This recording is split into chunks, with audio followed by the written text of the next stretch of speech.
3 weeks into US and Israeli strikes on Iran, and the question is this it? Are we watching the beginning of World War III? The short answer is probably not, but the margins are tighter than most people realize, and they're getting tighter every day. It's already bigger than Iran. It might look like this is just between Israel, Iran, the US, and maybe some Gulf countries, but that's actually not the full picture. Yeah, Russia isn't sending troops and China isn't sending warships, but both of them are very much in this war, just not in the way most people expect. Russia is feeding Iran real-time targeting data. Using a satellite called Kayam, originally a Russian surveillance satellite handed over to Iranian use, Moscow is supplying precise locations of US warships, aircraft, and missile defense systems across the Gulf. They're not pulling the trigger, but they're telling Iran exactly where to aim. From Russia's perspective, this is a perfect arrangement. Every American interceptor missile fired at an Iranian drone is one less available for Ukraine. Every $1 billion spent in the Gulf is $1 billion not going to European defense. Russia is bleeding the US without spending a single ruble on the fight, and is actually making money off the oil crisis on top of it. China is playing a different game. It imports 72% of its oil, and nearly half of that normally comes through the Strait of Hormuz. You'd think that makes China desperate to stop this war, but Iran quietly carved out an exemption. Chinese ships are being waved through the strait while everyone else is blocked. So China gets discounted oil while the rest of the world pays over $90 a barrel. Beijing is also using this conflict as a live observation exercise, watching how US carrier groups operate under sustained pressure, studying how American missile defense systems respond to drone swarms, and taking detailed notes for the scenario they care about more than Iran, Taiwan. Neither Russia nor China wants a direct war with the United States, but both are perfectly happy watching the US get dragged deeper into this one. The nuclear problem. Here's where things get genuinely uncomfortable. The original justification for the strikes was that Iran was close to building a nuclear weapon. The problem is that the US Director of National Intelligence testified to Congress, before the war started, that Iran had not been rebuilding its nuclear program after previous strikes in 2025. That's a significant contradiction that hasn't gone away. What is verified and confirmed is this: Iran currently holds at least 440 kilograms of uranium enriched to 60% purity. To build a nuclear weapon, you need 90%. So they're not there yet, but that material exists, it's real, and it's stored in underground facilities so deep that even the most powerful bunker-busting bomb in the US arsenal can't reliably destroy them from the air. The only way to actually secure that uranium would be to send troops into Iran itself, something that hasn't happened yet, though Trump has openly hinted at it and hasn't ruled it out. Now, here's the part that keeps many people up at night. If the Iranian government doesn't just lose its leadership but fully falls apart, fragments into competing armed factions and regional warlords, who ends up with that uranium? Groups with nothing to lose and no reason to follow any international rules. The realistic near-term risk isn't Iran building a proper nuclear weapon, it's a dirty bomb. Conventional explosives packed with radioactive material that doesn't produce a nuclear blast, but spreads contamination across a wide area, makes entire neighborhoods uninhabitable for decades, and would almost certainly trigger a major Israeli response. That chain of events sits at low probability, but it's not zero, and it gets less unlikely the longer this war drags on.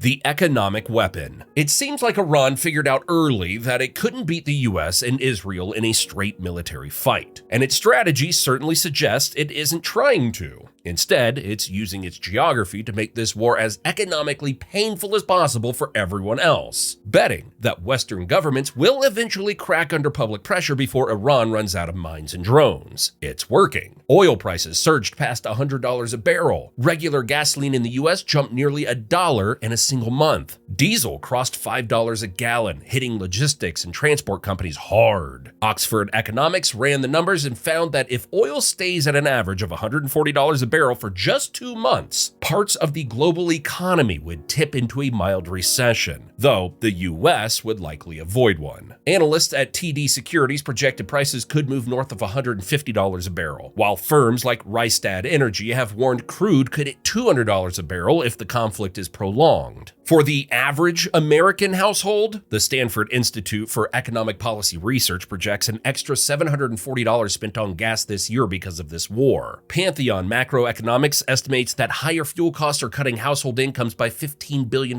every single month across the country. And the war cost the US over $11 billion in just its first 6 days, though those expenses have since dropped to roughly $1 billion a day to run. Iran's strategy is simple: make the economic pain so widespread and so persistent that Western voters force their governments to find an exit. And the longer the Strait of Hormuz stays disrupted, the more that strategy gains traction. 3 ways this continues. Based on everything on the ground right now, there are 3 likely paths forward. Scenario A is the most likely, sitting at 65% probability. The war just drags on. The US and Israel keep hitting Iranian targets from the air, but nobody sends in ground troops because the cost would be enormous, both financially and politically. Iran keeps blocking the strait with mines and drones. Oil prices stay high, and the global economy slowly slides into recession. Russia keeps making money off elevated oil prices. China keeps watching and taking notes on how the US military operates. The war doesn't reach a clean conclusion. It just becomes an exhausting, expensive situation that goes on for months or years without ever pulling major world powers into direct conflict with each other.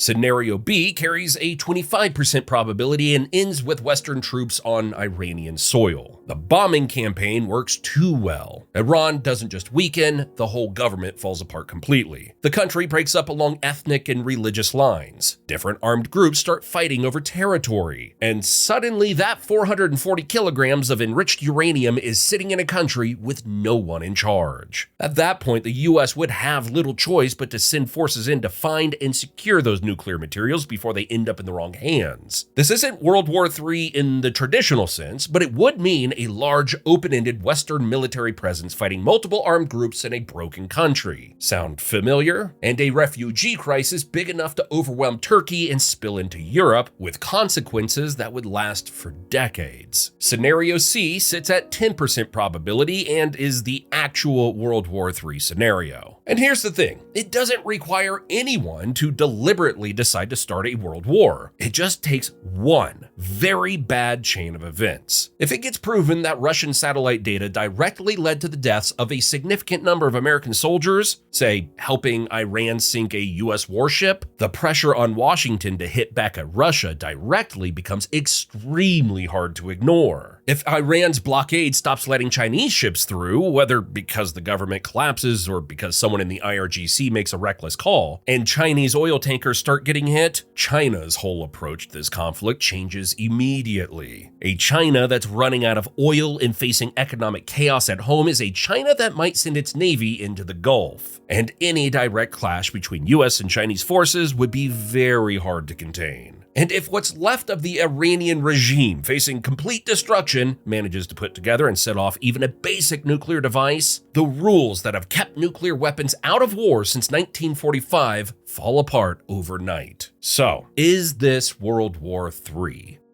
Right now, no. The clearest reason is the most cynical one. Russia and China are both making more money and gaining more strategic ground by staying out than they ever would by jumping in. That self-interest is currently the strongest barrier between a devastating regional war and something civilization-altering. But the longer this goes without a resolution, the more opportunities there are for something to go badly wrong. The difference between Scenario A and Scenario C probably isn't a deliberate decision by anyone. It might just be a very bad day. If you want to see how the US could reopen the Hormuz Strait, watch the video you now see on your screen. Thanks for watching.